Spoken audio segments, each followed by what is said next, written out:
अस्सलामु अलैकुम वरहमतुल्लाहि वबरकातुह। औज़ु बिल्लाहि मिनश शैतानिर रजीम।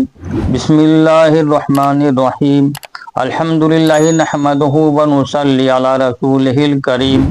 अल्लाहु रब्बु मुहम्मदिन सल्लल्लाहु अलैहि वसल्लम नहनु इबादु मुहम्मदिन सल्लल्लाहु अलैहि वसल्लम। किताब का नाम सीरत मुस्तफ़ा सल्लल्लाहु अलैहि वसल्लम। मुसन्निफ हज़रत शेखुल हदीस अल्लामा मुस्तफ़ा आज़मी रहमतुल्लाह अलैह। आवाज़ नाचीज़ सैयद शब्बीर आलम साबरी। हज़रत हलीमा फरमाती हैं कि इसके बाद हम रहमत आलम को अपनी गोद में लेकर मक्का मुकर्रमा से अपने गांव की तरफ रवाना हुए तो मेरा वही खच्चर अब इस कदर तेज चलने लगा कि किसी की सवारी इसके गिर्द को नहीं पहुंचती थी। काफिला की औरतें हैरान होकर मुझसे कहने लगीं कि ए हलीमा, क्या यह वही खच्चर है जिस पर तुम सवार होकर आई थीं, या कोई दूसरा तेज रफ्तार खच्चर तुमने खरीद लिया है? अलगर्ज है, हम अपने घर पहुंचे, वहां सख्त कहत पड़ा हुआ था। तमाम जानवरों के थन में दूध खुश्क हो चुके थे, लेकिन मेरे घर में कदम रखते ही मेरी बकरियों के थन दूध से भर गए। अब रोजाना मेरी बकरियां जब चरागाह से घर वापस आती तो उनके थन दूध से भरे होते। हालांकि पूरी बस्ती में और किसी को अपने जानवरों का एक कतरा दूध नहीं मिलता था। मेरे कबीला वालों ने अपने चरवाहों से कहा कि तुम लोग भी अपने जानवरों को उसी जगह चराओ जहां हलीमा के जानवर चरते हैं। चुनांचे सब लोग उसी चरागाह में अपने मवेशी चराने लगे जहां मेरी बकरियां चरती थीं। मगर यहाँ तो चरागाह और जंगल का कोई अमल दखल ही नहीं था। यह तो रहमत आलम सल्लल्लाहु अलैहि वसल्लम के बरक़ात नबूवत का फैज़ था, जिसको मैं और मेरे शौहर के सिवा मेरी कौम का कोई शख्स नहीं समझ सकता था। अलगज़ इसी तरह हर दम हर कदम पर हम बराबर आपकी बरकतों का मुशाहदा करते रहे, यहाँ तक कि 2 साल पूरे हो गए और मैंने आपका दूध छोड़ा दिया। आप सल्लल्लाहु अलैहि वसल्लम की तंदुरुस्ती और नशो नुमा का हाल दूसरे बच्चों से इतना अच्छा था कि 2 साल में आप खूब अच्छे बड़े मालूम होने लगे। अब हम दस्तूर के मुताबिक रहमत आलम सल्लल्लाहु अलैहि वसल्लम को इनकी वालदा के पास लाए और उन्होंने हस्ब तौफीक हमको इनाम व इकराम से नवाजा। कायदा के मुताबिक अब हमें रहमत आलम सल्लल्लाहु अलैहि वसल्लम को अपने पास रखने का कोई हक नहीं था, मगर आपकी बरक़ात नबूवत की वजह से एक लम्हा के लिए भी हमको आपकी जुदाई गवारा नहीं थी। अजीब इत्तफाक के इस साल मक्का मुअज़्ज़मा में वबाई बीमारी फैली हुई थी। चुनांचे हमने इस वबाई बीमारी का बहाना करके हज़रत बीबी आमना को रजामंद कर लिया और फिर हम रहमत आलम सल्लल्लाहु अलैहि वसल्लम को वापस अपने घर लाए और फिर हमारा मकान रहमतों और बरकतों की कान बन गया और आप हमारे पास निहायत खुशो खुर्रम होकर रहने लगे। घर से बाहर निकलते और दूसरे लड़कों को खेलते हुए देखते, मगर खुद हमेशा हर किस्म के खेल कूद से इलादा रहते।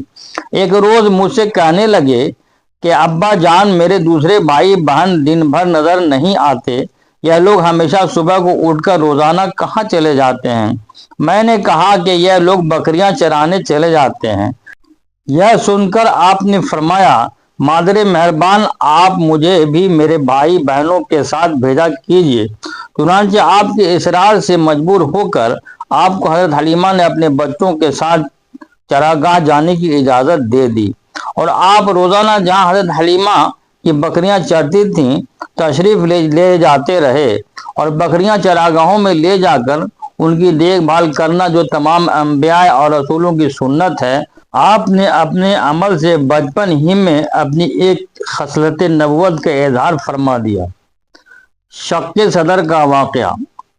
एक दिन आप चरागाह में थे कि एकदम हजरत हलीमा के एक फर्जंद जमरा दौड़ते और हाँफते कांपते हुए अपने घर पर आए और अपनी माँ हजरत बीबी हलीमा से कहा कि अम्मा जान, बड़ा गजब हो गया।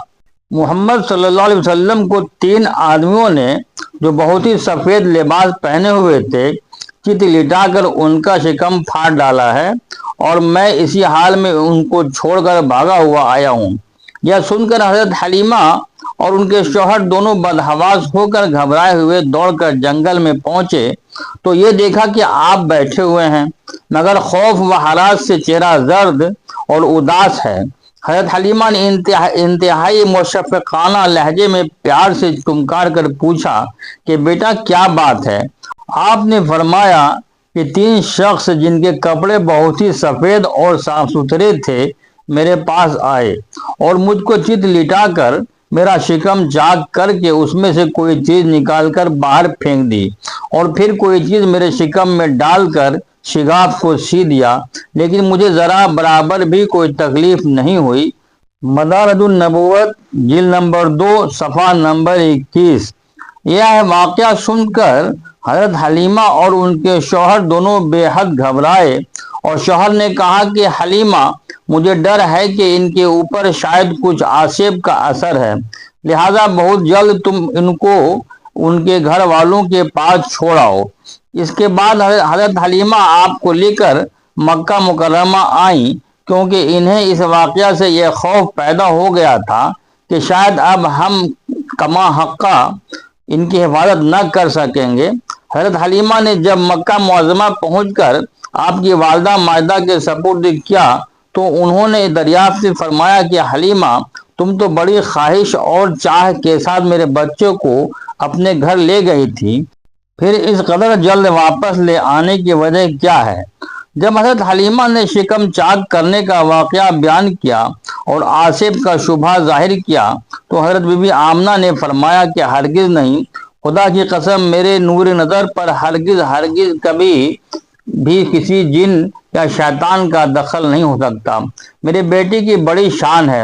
پھر ایام حمل اور دقت ولادت کے حیرت انگیز واقعات سنا کر حضرت حلیمہ کو مطمئن کر دیا اور حضرت حلیمہ آپ کو آپ کی والدہ ماجدہ کے سپرد کر کے اپنے گاؤں میں واپس چلی آئیں اور آپ اپنی والدہ ماجدہ کی آغوش تربیت میں پرورش پانے لگے۔ شق صدر کتنی بار ہوا؟ حضرت مولانا شاہ عبد العزیز صاحب محدث دہلوی رحمۃ اللہ علیہ نے سورہ علم نشرہ کی تفسیر میں فرمایا ہے کہ 4 مرتبہ آپ کا مقدس سینہ چاک کیا گیا اور اس میں نور و حکمت کا خزینہ بھرا گیا۔